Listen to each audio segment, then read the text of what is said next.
আসসালামু আলাইকুম সম্মানিত ভিউয়ার্স। আসলে গ্রাম বাংলার ঐতিহ্যে ভরা যে আমাদের গৃহস্থের গোয়াল ভরা গরু আর জমি ভরা ধান, সেই ঐতিহ্য তো আস্তে আস্তে হারিয়ে যাচ্ছে। তো এখন আমরা দেখেন, একদিকে দেখা যাচ্ছে বিস্তীর্ণ বিস্তীর্ণ ধানের ক্ষেত, আর দিকে দেখা যাচ্ছে যে মহিষের বাচ্চা তার মায়ের দুধ খাওয়ার জন্য অস্থিরতা।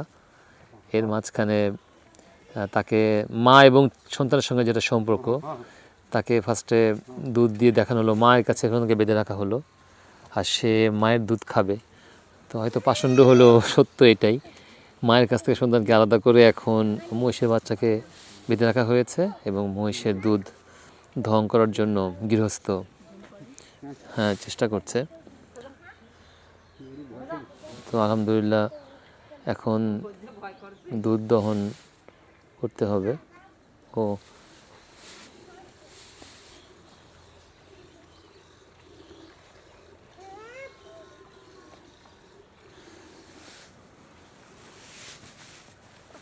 এখন একদম গহীন গ্রাম যদি বলে, আর একটা শিশু বাচ্চা সে তার মায়ের দুধ খাচ্ছে, তার দহন হয়ে গেছে। আর একটা মহিষ সে প্রেগনেন্ট অবস্থায় আছে। আমরা আসলে প্রতিদিনই এই দুধটা খাওয়ার চেষ্টা করি,